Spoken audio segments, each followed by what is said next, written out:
누가복음 17장 11절에서 19절 말씀.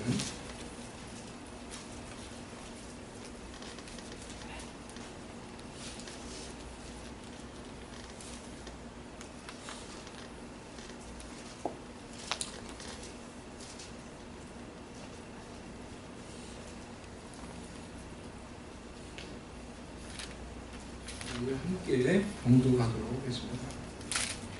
12절부터 19절까지 우리 다 같이 한 소리로 같이 봉독하도록 하겠습니다. 시작.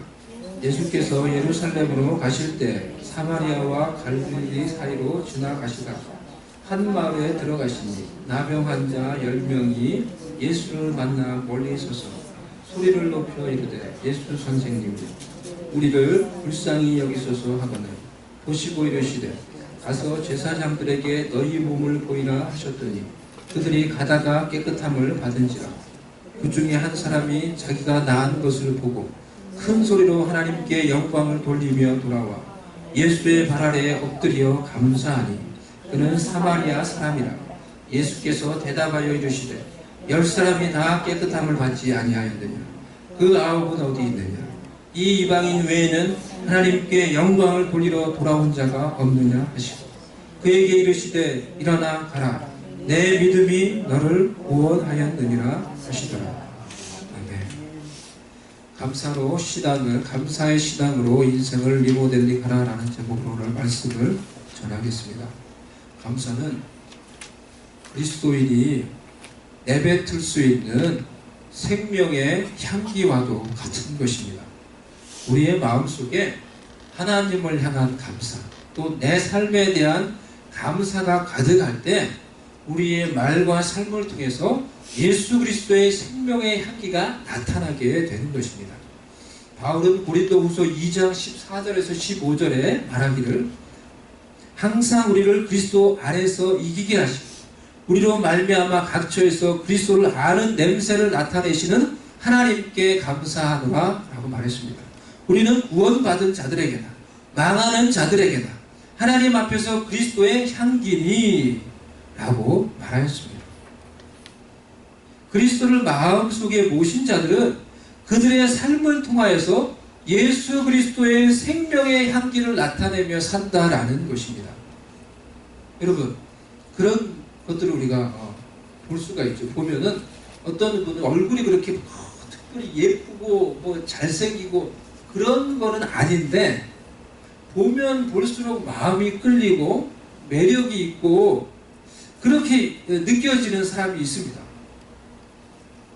제가 TV를 보니까 이것을 가리켜서 볼수록 매력 있는 사람이라고 해가지고 볼매라고 그런다면서요? 한국에서 볼매, 볼수록 매력이 있는 사람이라고 한대요. 이렇게 말하는데 여러분 예수 믿는 사람이야말로 정말 이 볼매, 볼수록 매력 있는 사람이 되어야 하는 것입니다. 어떻게 우리가 삶의 아름다운 향기로 하나님께 인정을 받고 사람들에게도 칭찬을 받는 그런 볼수록 매력 있는 그런 인생을 살아갈 수가 있겠습니까? 우리의 마음과 삶을 감사로 가득 채울 때 우리가 그런 볼수록 매력이 있는 사람, 같이 있으면 정말 더 같이 있고 싶은 사람, 안 보면 보고 싶은 사람, 그런 매력 있는 사람이 될 수가 있는 것입니다. 우리가 우리의 인생을 그래서 감사로 새롭게 리모델링하라 하자라는 제목으로 오늘 말씀을 전하겠는데요. 그것을 위해서 필요한 3가지에 대해서 말씀을 드리도록 하겠습니다. 첫 번째로 절망할 때 받았던 은혜를 잊지 말라는 것입니다. 우리가 절망할 때 받았던 하나님의 은혜를 잊지 말자라는 거죠. 오늘 본문에 그 당시 그 누구보다 가장 절박했던 가장 절박한 심정으로 예수님의 이름을 불렀던 10명의 사람이 나옵니다. 그들이 누구입니까? 문둥병, 나병, 한센시 병에 걸렸던 사람이었어요. 10명의 사람이었어요. 그 당시에 이 문둥병, 이 나병이라고 하는 것은요 불치병이에요. 온몸이 썩어 들어가면서 죽는 병이에요. 하나님께 저주를 받았다라고 여겨지는 그런 병이에요. 그렇기 때문에 문둥병에, 이 나병에 걸리면요, 이 나병이 발병을 되면은, 발병되는 그 즉시 그 사람은 사람들이 있는 데로부터 격리돼요. 가족과 떨어져야 돼요.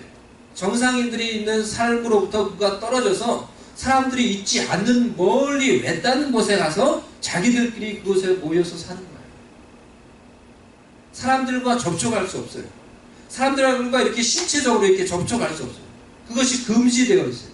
그래서 만약에 자기가 문둥병에 걸렸는데, 이 나병에 걸렸는데, 그 어떤 사람이 그걸 모르고 자기의 곁을 이렇게 지나가려고 한다고 하면은 큰 소리로 저는 문둥병에 걸렸습니다. 저는 문둥병에 걸린 사람입니다. 라고 외쳐야 돼요.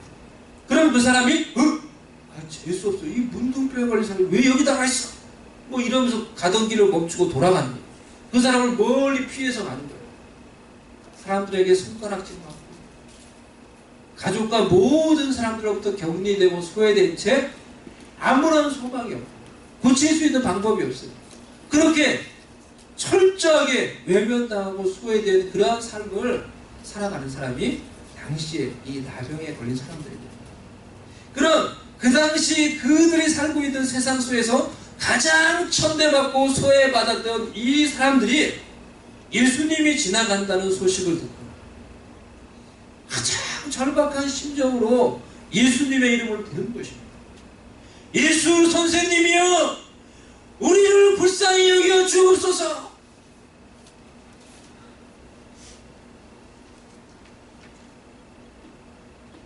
예수님께서 당시에 가장 천대받고 외면받던 이 불쌍한 사람들의 이 절박한 심정에서 나온 이 외침을 외면하지 않으셨어요. 가서 제사장들에게 너희의 몸을 보이라. 이 문둥병자들이 제사장에게 가서 몸을 보인다라는 것은 자기의 병이 완치되었을 때 하는 거예요.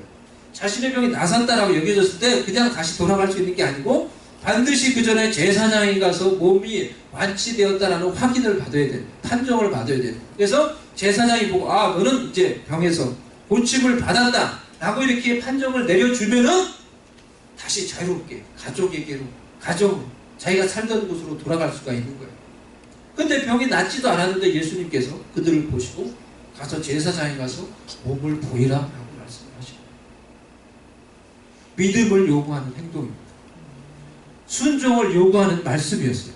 하지만 어떻게 보면 쉽지 않은 그런 순종일 수 있었지만은 그들은 뭐 어떻게 보면 믿져야 본전이에요. 뭐 이래도 죽고 저래도 죽고 이래도 소외받고 이래도 천대받고 평생 이렇게 살다가 죽을 것 같은 이런 절망 속에 있는 사람이, 물에 빠져 죽는 사람이 지푸라기라도 그냥 붙잡고 싶은 그런 심정으로 예수님의 말씀에 순종하는 거예요. 가서 보이라고 하니까 아직 낫지도 않았는데 그래 가자 하고 그 길을 가더는 거예요. 그들이 예수님의 말씀에 순종해서 가는 길에 문둥병에서 고침을 받은 것입니다. 그들이 가다가 깨끗함을 받은지라. 절박함 가운데서 받았던 은혜인 것입니다. 가장 힘들고 어려울 때 절박한 마음으로 더 이상 다른 것들을 바라보고 의지할 것이 없었기에 그저 가난하고 절박한 마음으로 예수님의 말씀에 순종했을 때 그들이 받았던 은혜였던 것입니다. 이와 같이 하나님은 우리의 절박함을 외면하지 않으십니다. 우리가 가장 어렵고 외롭고 힘들 때 절박한 심정으로 하나님께 드렸던 눈물의 기도, 우리의 눈물의 순종, 눈물의 감사를 절대 외면하지 않으십니다. 오히려 우리의 절박함을 받으셔서 우리의 삶 속에 놀라운 은혜와 응답을 베풀어 주시는 것입니다. 아멘. 10명의 이 문둥병자들이 가장 처절하고 외롭고 절박했을 때 그 절박한 마음으로 예수님을 부르고 예수님의 그 말씀에 그러한 마음으로 순종했을 때 그들 모두가 문둥병으로부터 고침받고 치유받았듯이 우리가 가난하고 외롭고 절박할 때 하나님 앞에 나와 흘렸던 그 눈물, 그 감사, 그 순종을 하나님은 기억하시고 하나님의 풍성하신 위로와 은총을 베풀어 주시는 것입니다. 할렐루야. 여러분 생각해 보세요. 우리를 한번 생각해 보세요. 우리도 다 그렇게 은혜 받은 자들 아닙니까? 가장 절박할 때 내가 하나님 앞에 나와 눈물을 흘리고 하나님 의지했을 때 우리가 은혜 받고 구원 받아서 하나님의 자녀가 된 것 아닙니까? 그런데 문제는 이 본문에 나와 있는 9명의 이 문둥병자들처럼 우리도 사람들이 너무나 쉽게 우리가 절망할 때 하나님을 찾고 부르셔서 받았던 그 은혜를 너무나 쉽게 잊어버린다는 거예요. 10명의 문둥병자들이 이렇게 절망할 때 은혜를 받았는데 이 놀라운 하나님의 은혜를 기억하고 다시 예수님께 나와 감사했던 사람은 한 사람밖에 없었어요. 10명 중에 한 사람. 10분의 1이에요. 어떻게 보면 이 수치가 잘 우리에게 무언가를 말을 해주고 있는 거예요.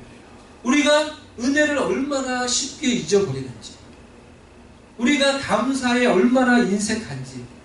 10명 중 한 사람이에요. 그래서 이 고침받았지만은 그냥 다 어디론가 가버린 9명의 문둥병에서 고침받았던 이 사람들이 뭐 아주 못된 사람이래가지고, 아주 이 사람들이 이건 몹쓸 사람이래가지고 그래가지고 그런 게 아니라는 거예요. 우리와 별로 차이가 없는 그냥 보통 사람이었을 거라는 거예요.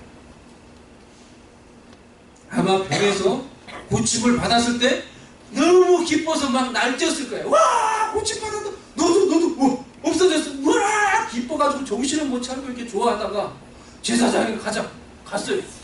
고침 받았다. 와, 기뻐 날뛰다가 이러고 있을 때가 아니지. 내가 빨리 집으로 돌아가야지. 내가 빨리 가족에게 돌아가야지. 내가 빨리 친구를 만나러 가야지. 내가 이 병에 걸려서 하지 못했던 그 일, 그 사업을 이제 다시 시작하러 가야지 하고 막 정신없이 막 바빠가지고, 갑자기 바빠져가지고 자기 길을 막 갔을 거예요. 가다가 문득 자신의 병을 고쳐주신 예수 선생님이 생각이 났을지 모릅니다. 그분이 나를 고쳐줬는데, 그런데 뭐 다시 돌아가기는 이게 너무 그렇고 멀고, 지금 또 갑자기 또 할 일이 생겼고, 지금 병이 나섰으니까. 그러니까, 그리고 이제 가자! 가버렸을 거예요. 너무 시간이 없고 바빠서 그냥 가자. 얼마든지 이해가 되고 납득이 되는 그들의 모습이라는 거예요.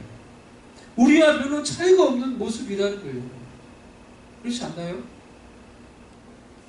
하지만 이와 같이 절박함 속에서 받았던 은혜를 너무나 쉽게 잊어버리는 우리들의 습성 때문에 우리는 가난하고 어려운 시절에 가졌던 겸손한 마음을 잃어버리고 겸손함과 가난한 마음 속에서 우러나오는 진정한 감사 또한 잊어버린 채 모든 것이 지금 내게 주어져 있는 모든 것이 당연한 것이냐, 모든 것이 그저 내 힘으로 내가 얻는 것이냐 자만하고 작은 일에도 감사하기 어렵고 불평불만하며 메마르고 팍팍한 삶을 살아가게 되더라는 거예요.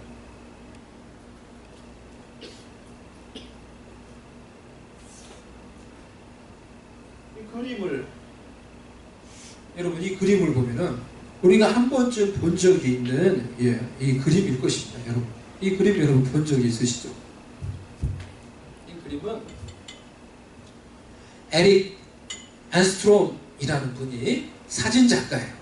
에릭 앤스트롬이라는 사진작가가, 이거는 실제 이분은 누구냐고 하면요, 이분은 사실 누구냐고 하면은 에릭 앤스트롬의 이 작업실에 찾아온 찰스 윌든이라는 사람이에요. 이 사람, 이 실제 사람이에요. 찰스 윌든이라는 이 노인이 에릭 앤스트롬의 이 사진작가 이 작업실에 무엇을 팔려고 왔냐고 하면은 신발 터는 이 털개를 팔기 위해 온 거예요. 이 노인 양반이. 그런데 이 노인 양반을 보고 에릭 앤스트롬이 이렇게 기도하고 있는 모습을 사진으로 찍었어요. 사진작가가.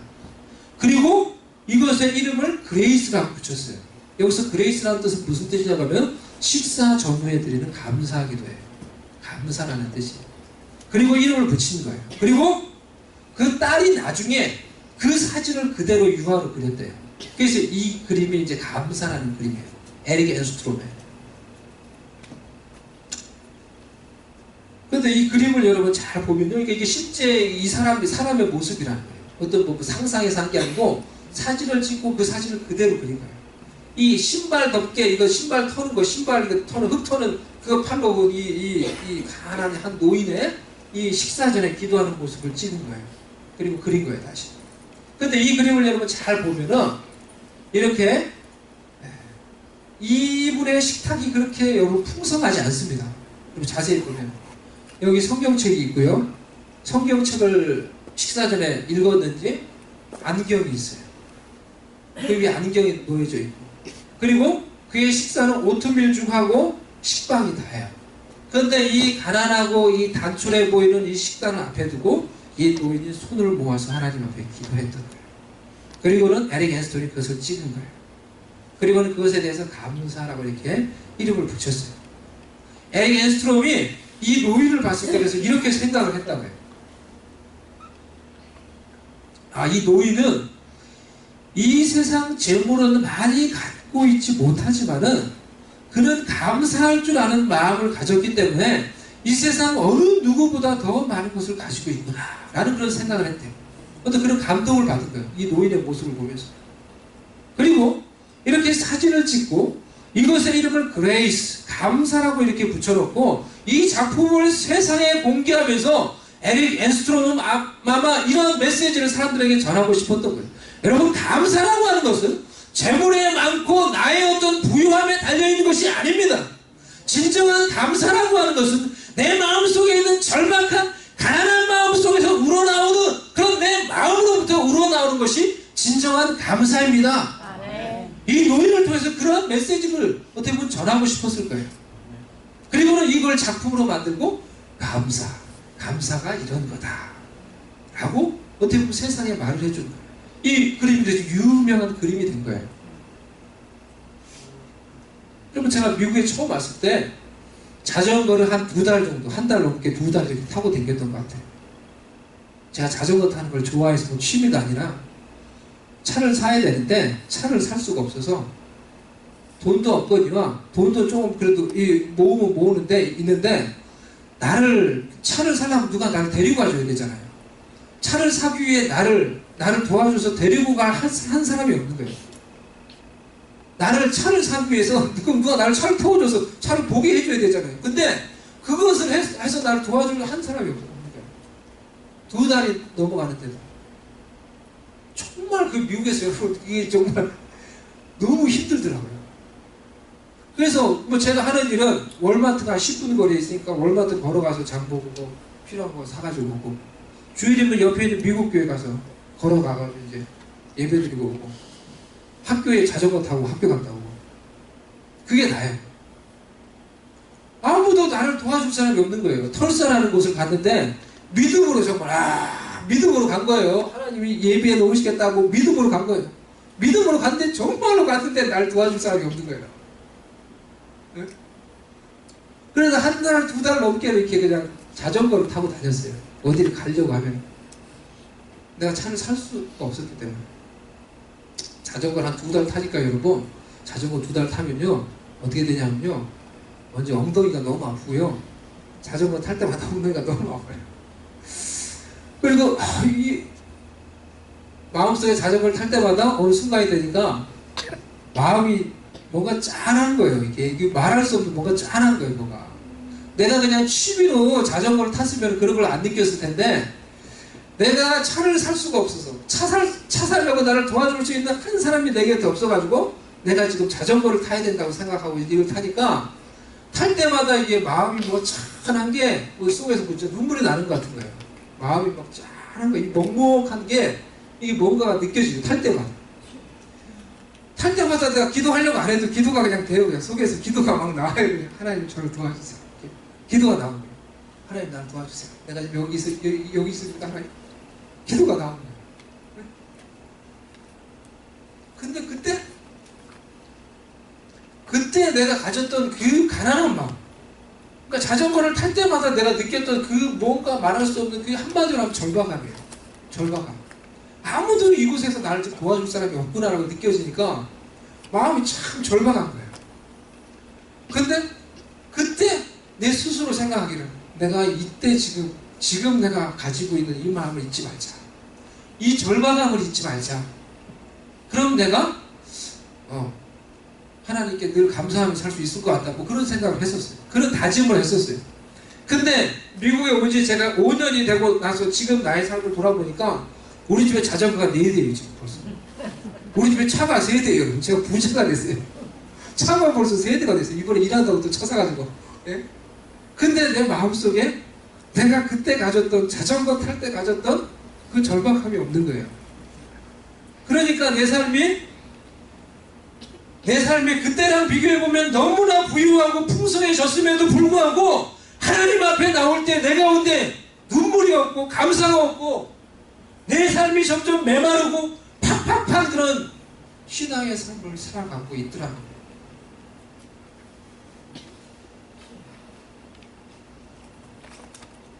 여러분 어떻습니까?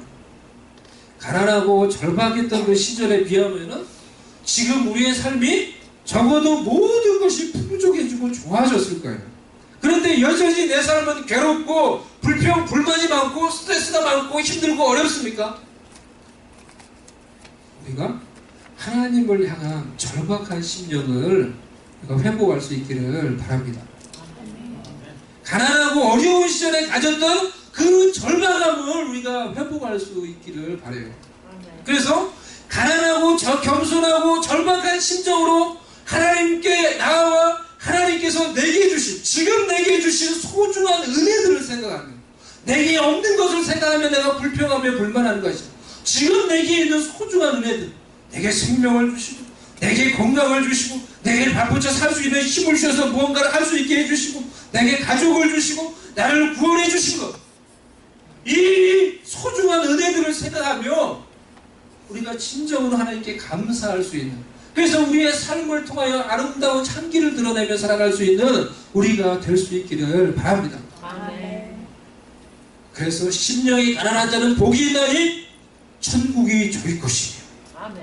라는 이 말씀을 우리의 삶을 통하여 우리가 늘 내 환경이 어떻게 변해간다고 하더라도 가난하고 절박한 심령을 잃어버리지 않으면 가난한 자에게 베푸시는 하나님의 은혜, 천국의 기쁨을 우리의 삶 가운데 잃지 않고 살아갈 수 있는 우리가 될 수 있기를 바랍니다. 아멘.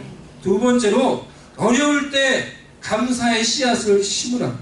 어려울 때일수록 더욱 감사의 씨앗을 심자. 그리스도인에게 감사라고 하는 것은 감사의 거리가 있을 때만 우리가 감사하는 게 아니에요.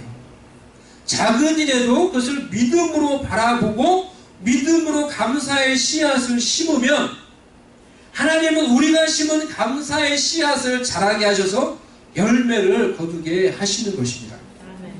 본문에 예수님께 돌아와 감사했던 이 사마리아인을 보십시오. 그도 안 바빴겠어요? 그도 가족이 있고 그도 할 일이 있고 그도 갈 일이 얼마든지 있죠. 바쁘고 할 일이 많죠. 하지만 다시 예수님께 돌아와 감사하며 그가 하나님께 영광을 돌렸을 때 예수님은 그의 감사를 받으시고 그에게 그 육신의 질병이 치유받는 것보다 더 귀한 그의 영혼이 구원받는 그런 열매를 허락해 주신 것입니다. 18절 19절 말씀에 이 이방인 외에는 하나님께 영광을 돌리러 돌아온 자가 없느냐 하시고 그에게 이르시되 일어나 가라 내 믿음이 너를 구원하였느니라. 우리가 어려울 때도 그래서 믿음으로 감사하며 하나님께 감사의 씨앗을 심으면요, 하나님은 그 감사의 씨앗을 자라게 하셔서 우리가 그 열매를 거둘 수 있게 해주시는 것입니다. 아멘. 시편 50편 23절에 이렇게 말씀합니다. 감사로 제사를 드리는 자가 하나님은 나를 영화롭게 하나니 그의 행위를 옳게 하는 자에게 내가 하나님의 구원을 보이리라. 아멘. 감사로 제사를 드리는 자가 하나님을 영화롭게 한다는 것이에요. 그리고 감사로 그 행위를 옳게 하는 자에게 하나님께서는 당신의 구원의 은총을 베풀어 주신다고 약속을 하고 있는 것입니다. 오늘 본문의 사마리아인 자신이 이 문둥병에서 고침받은 것에 대해 예수님께 돌아와 감사하며 하나님께 영광을 돌렸을 때 예수님은 그 육신의 치유보다 더 귀한 영혼이 치유받고 영혼이 구원받는 놀라운 은총을 베풀어 주셨듯이 우리가 어려움 속에서도 믿음으로 작은 일에 감사하며 살아가면은 하나님은 우리의 믿음을 보시고 우리의 이 감사를 보시고 더욱 귀중하고 더 큰 하나님의 은혜를 베풀어 주시는 것입니다.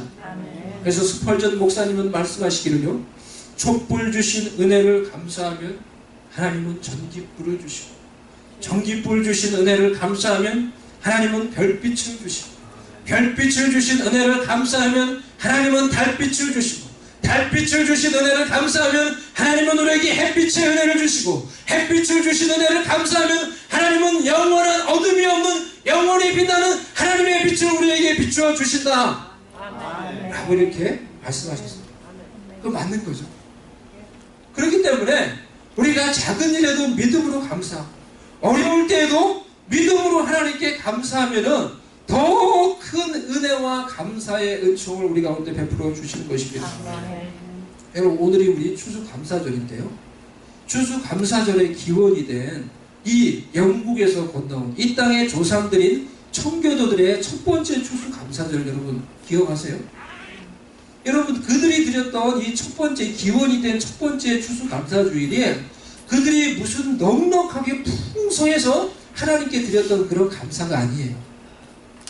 102명의 영국에서 이 청교도 신앙을 가지고 있는, 이 신교, 기독교의 신앙을 가지고 있는 사람들이 영국에서 이 구교가 득세하면서 탄압이 너무 심하니까 신앙의 자유를 찾기 위해서 하나님을 정말 올바로 섬기고자 하는 그 마음 하나를 가지고 102명의 사람이 메이플라워를 타고 그 당시에 황무지와 같은 이 땅으로 이렇게 출발을 했던 거예요.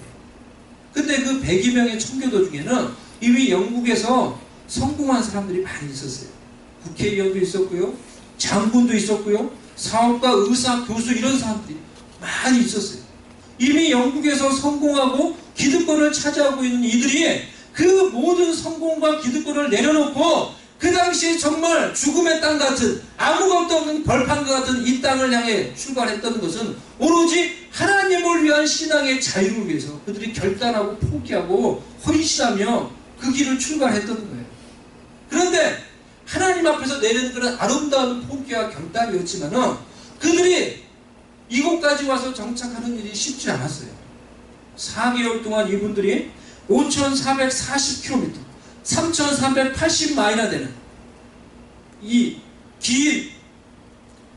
장정의 4개월간의 긴 항해를 마치고 그들이 플리머스, 매사추세츠의 플리머스 항해에 도착했을 때 거기에 닥친 그 추위와 이 괴혈병으로 인해서 도착한 사람 중에 44명이 죽었어요.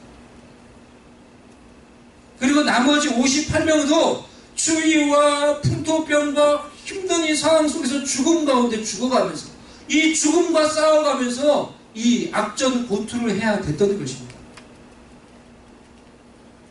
어렵게 원주민 인디언들에게 옥수수 재배법을 배워서 그 다음 해 가을에 얻은 이 열매를 가지고 작지만 처음에 얻은 이 수확을 가지고 그들이 하나님께 감사의 예배를 드리고 그리고 주변의 인디언들을 초청해서 잔치를 벌인 것이 바로 추수감사절의 기원이 되었어요. 이때 추수감사주일 첫 번째 이 감사주일 예배를 인도했던 포세이돈이라는 목사님께서 설교를 하면서 이렇게 말씀하셨어요.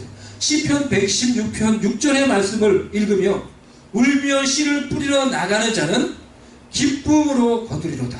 울며 씨를 뿌리러 나가는 자는 기쁨으로 그 단을 거두리로다 라는 말씀을 읽고 이와 같이 기도했다고 합니다.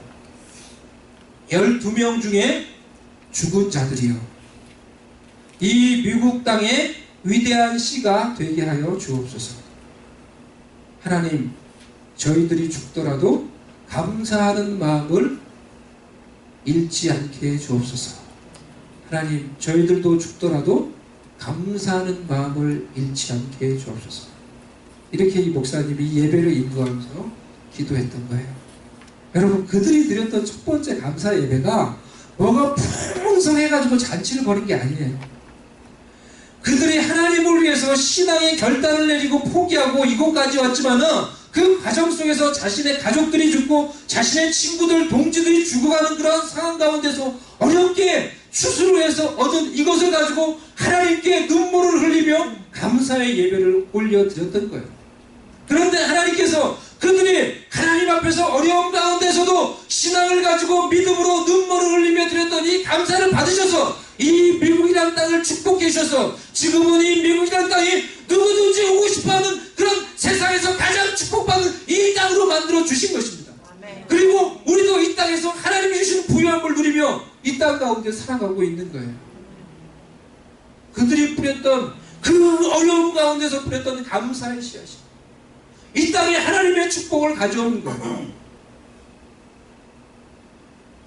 그러니 여러분, 작은 일에도 우리가 감사하며 어려울 때일수록 더욱 믿음으로 우리가 감사의 씨앗을 뿌림으로 하나님께서 여러분의 믿음의 감사를 받으셔서 여러분과 여러분의 자손과 여러분의 가문을 축복하시고 여러분과 여러분의 가문을 통해서도 하나님의 이름을 높이시는 그런 아름다운 일들이 일어날 수 있기를 주님의 이름으로 축복합니다. 아멘.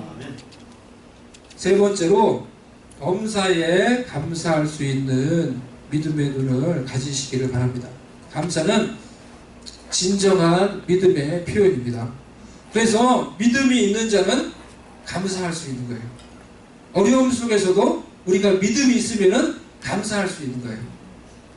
믿음이 있으면 범사에 감사할 수 있는 거예요. 믿음이 있으면 바쁜 중에도 우리가 하나님께 감사할 수 있는 거예요.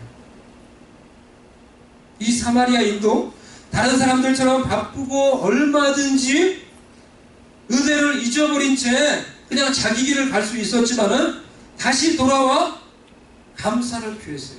그리고 이 사마리아인에게 예수님께서 하신 축복의 말씀이 무엇입니까? 일어나라, 일어나 가라. 내 믿음이 너를 구원하였느니라. 내 믿음이 너를 구원하였느니라. 이 사마리아인은 와서 예수님께 감사를 표했는데 예수님은 뭐라고 말해요? 내 믿음, 내 믿음. 즉 감사가 믿음이라는 거예요. 그렇게 믿음이 있는 사람은 범사의 믿음의 관점으로 살려고 노력하고 결단하는 사람은 하나님의 뜻대로 범사에 감사할 수가 있는 것입니다. 범사에 우리가 좋은 일도 있고 나쁜 일도 있고 어려운 일도 있고 힘든 일도 있고 여러 가지 다양한 일들이 있는 것이죠. 하지만 그 모든 일들 속에서 믿음으로 감사거리를 찾고 감사하려고 하는 그런 마음으로 살려고 하면은 하나님께서 나의 모든 범사를 주관하셔서 하나님의 뜻을 이루시고 하나님의 구원을 이루시고 하나님의 은혜를 더욱더 풍성하게 베풀어 주시는 것입니다. 할렐루야. 여러분 데살로니가전서 5장 17절에 항상 기뻐하라, 쉬지 말고 기도하라, 범사에 감사하라. 이는 그리스도 예수 안에서 너희를 향한 하나님의 뜻이니 라고 말씀하셨어요. 그렇기 때문에 우리가 이 하나님의 뜻을 따라서 믿음으로 범사에 여러 일들이 있지만은 하나님께 감사하려고 하고 범사에 감사하며 살면은 어떻게 되는 겁니까? 우리가 하나님의 뜻에 일치된 삶을 사는 거예요. 그게 하나님의 뜻이잖아요. 근데 우리가 그렇게 하나님의 뜻에 일치된 삶을 살면은 나와 하나님이 일치되니까 내 삶이 하나님의 뜻과 일치되니까 하나님이 내 가운데 더 큰 은혜를 줄 수밖에 없는 것입니다. 할렐루야. 하나님이 내 삶을 다스리는 거예요. 내가 하나님의 뜻 가운데 있으니까. 그렇기 때문에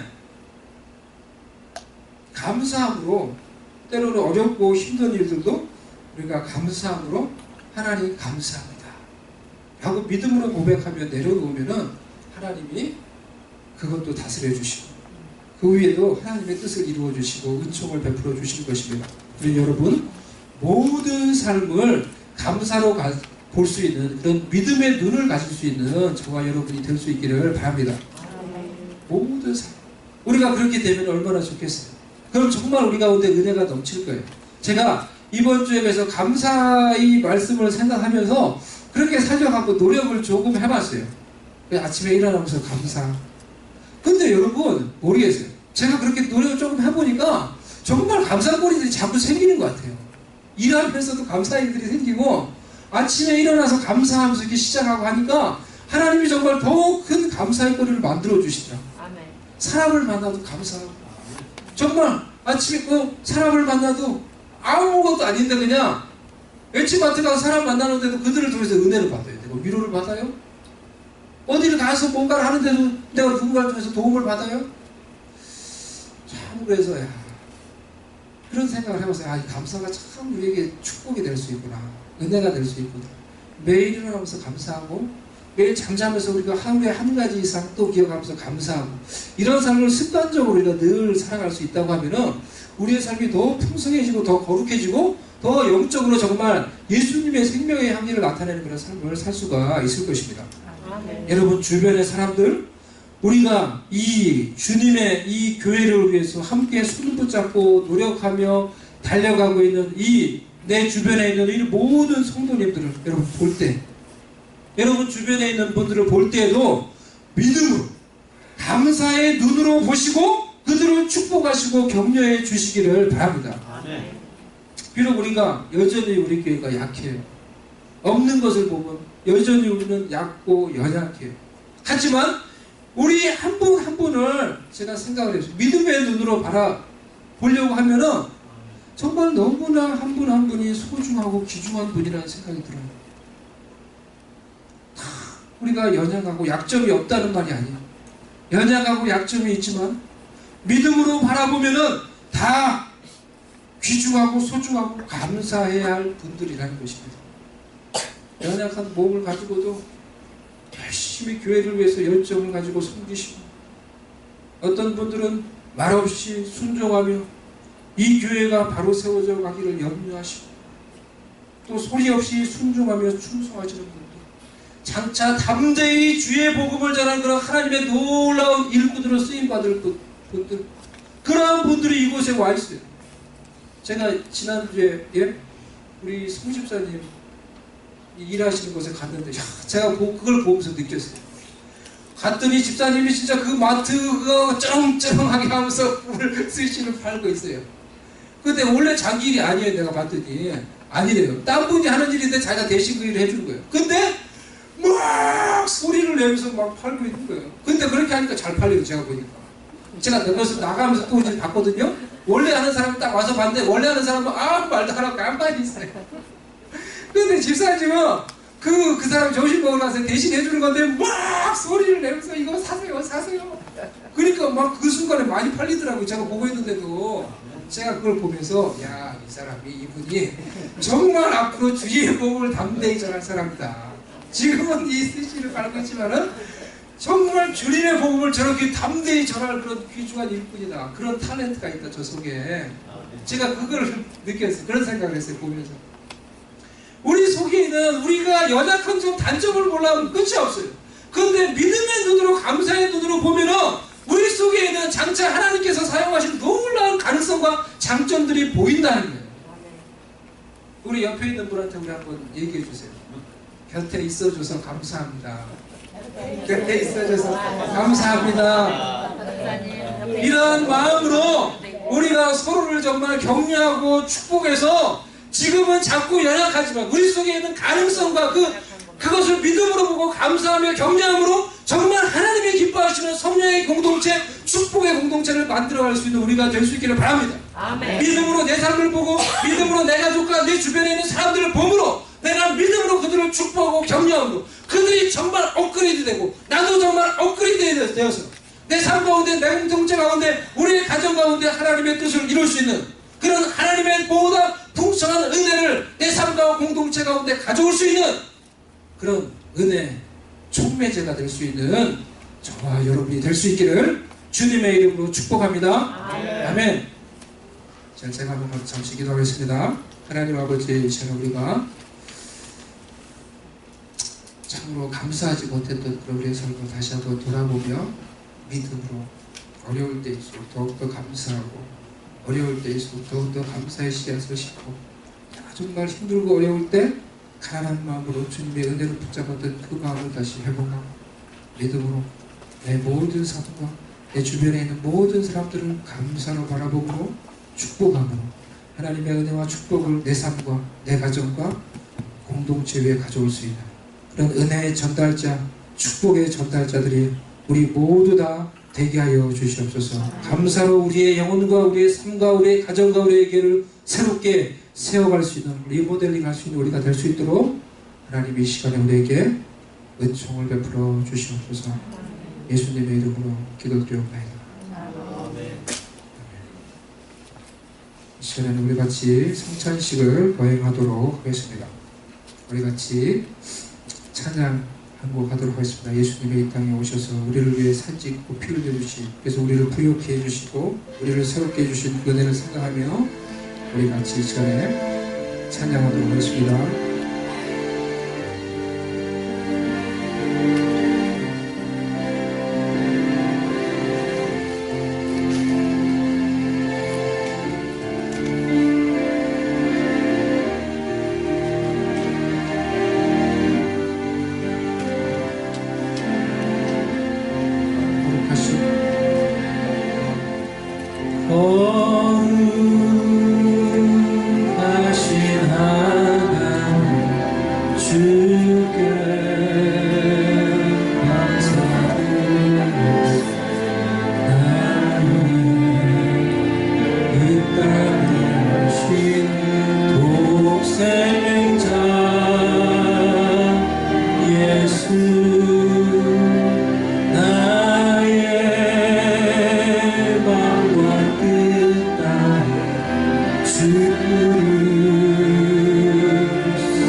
예수님께서 잡히시던 날 밤 제자들에게 떡을 떼어 나눠주며 받아 먹으라 이것은 내 몸이니라 하셨습니다. 또 잔을 나눠주며 이것을 마시라 이것은 죄사함을 얻게 하려고 많은 사람을 위하여 흘리는 나의 피라고 말씀하셨습니다. 우리는 주님의 몸을 상징하는 떡과 주님의 흘리신 피를 상징하는 포도주를 마심으로 주님의 죽으심과 그의 생명과 그의 몸에 참여합니다. 세례를 받으시고 예수님을 영접하신 분은 누구든지 예식에 참여할 수 있습니다. 다 같이 기도하겠습니다. Let's pray. 내가 너에게 전한 것은 주께 받은 것이니 곧 주 예수께서 잡히시던 밤에 떡을 가지사 축사하시고 떼어 이르시되 이것은 너희를 위하는 내 몸이니 이것을 행하며 나를 기념하라 하시고 식후에 또한 그와 같이 잔을 가지시고 이르시되 이 잔은 내 피로 세운 새 언약이니 이것을 행하여 마실 때마다 나를 기념하라 하셨으니 너희가 이 떡을 먹으며 이 잔을 마실 때마다 주의 죽으심을 그가 오실 때까지 전하는 것이라. 주님 당신의 말씀을 따라서 우리가 오늘 이 시간 성찬식을 거행합니다. 떡을 먹을 때 주님의 임재와 치유의 은총이 우리 가운데 임하게 하여 주시옵시고 포도주를 마실 때 우리 마음속에 죄사함과 용서의 기쁨이 가득 차게 해 주시옵소서. 예수님의 이름으로 기도합니다. 아멘.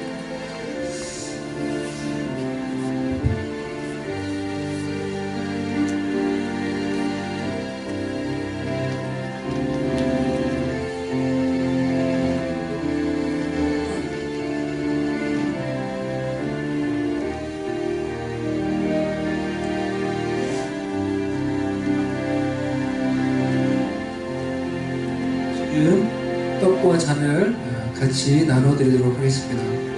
떡과 잔을 받으신 후에 여러분을 위해서 살을 찢으시고 또 피를 흘려주신 반주해주세요. 예수님을 묵상하며 지금 됐습니다. 쭉 되세요. 다 나중에 해주세요. 회개의 기도를 드리시기를 바랍니다. 주님의 죽으심을 묵상하고 그리고 우리를 돌아보며 또 우리의 연약함과 죄악을 또 우리가 회개하는 기도를 이 시간에는 회개의 기도를 여러분 드리시기를 바랍니다. 그것을 가지고 계시면 됩니다. 그래서 같이 먹고 마시겠습니다.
예수께서 말씀하시길 나는 하늘에서 내려온 살아있는 떡이니 사람이 이 떡을 먹으면 영생하리라. 내가 줄 떡은 곧 세상의 생명을 위한 내 살이니라. 저녁 먹음에 잔도 이와 같이 하여 이르시되 내 잔은 내 피로 세우는 새 언약이니 곧 너희를 위하여 붓는 것이라. 이것은 죄 사함을 얻게 하려고 많은 사람을 위하여 흘리는 바 나의 피 곧 언약의 피니라. 예수께서 이르시되 내가 진실로 진실로 너희에게 이르노니 인자의 살을 먹지 아니하고 인자의 피를 마시지 아니하면 너희 속에 생명이 없느니라. 내 살을 먹고 내 피를 마시는 자는 영생을 가졌고 마지막 날에 내가 그를 다시 살리리니 내 살은 참된 양식이요 내 피는 참된 음료로다. 내 살을 먹고 내 피를 마시는 자마다 내 안에 거하고 나도 그의 안에 거하나니 살아계신 아버지께서 나를 보내심에 내가 아버지로 말미암아 사는 것 같이 나를 먹는 그 사람도 나로 말미암아 살리라. 주님, 우리가 이제 주님의 몸과 피를 받아 먹습니다. 이것을 받아 먹을 때 주님의 생명과 능력과 치유의 은혜로 임하여 주옵소서. 또 당신의 흘리신 피를 기념하여 이 잔을 마실 때 죄사함과 자유와 용서의 기쁨이 가득하게 해주셔서 저도 다른 사람을 용서하며 살게 해 주옵소서. 이제 다 같이 우리 잔을 떡과 잔을 들고 마시겠습니다.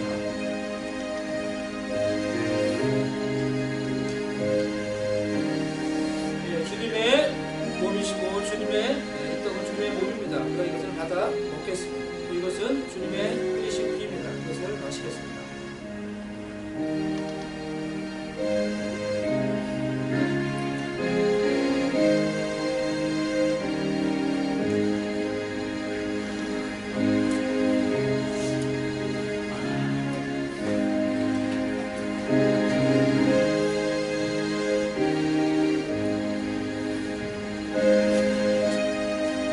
시험을 한 번 더 기도할 때 우리의 모든 죄가 우리가 주님의 살과 주님의 피를 먹고 마심으로 우리의 모든 죄가 사해졌음에 대해서 감사하며 또 지금까지 주님께서 나를 이제는 주님과 한 몸이 되어 나를 지켜주시고 도와주신 것에 대해서 감사하며 이 성찬식을 통해 주님의 몸과 생명에 참여하게 됨을 감사하며 감사의 기도를 우리가 잠시 시간 하나님께 드리도록 하겠습니다.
하나님 아버지, 꿈을 먹고 연약하여 죽을 수밖에 없는 참으로 가치 없는 우리를 하나님 무엇이간데 우리를 사랑하여 주셔서 우리의 모든 죄를 사해 주시고 우리를 자녀로 불러주시고 주님의 몸과 주님의 피를 마심으로 우리도 이제 주님과 한 몸이 되어서 영원한 생명에 참여하며 영원한 당신의 은총원에 참여하는 그런 자들 우리를 불러주시니 감사를 드립니다. 우리가 이 떡을 먹고 이 잔을 마시며 당신이 우리를 위해서 흘려주신 예수 그리스도의 그 희생을 기념하며 또 저 천국에 가서 우리가 더 큰 은혜와 기쁨 가운데 당신의 은혜와 생명에 참여할 것을 기대합니다. 우리의 영혼과 우리의 육체를 더욱더 치유하시고 온전케 해주시고 더욱더 하나님의 은혜로 우리를 충만하게 채워주셔서 내가 주 안에 있고 주님이 내 안에 있어서 우리도 주의 마음을 품고 다른 사람을 사랑하며 용서하며 온전히 아름다운 성령의 한 몸 공동체를 만들어가게 해 주시옵소서. 예수님의 이름으로 기도드려옵나이다.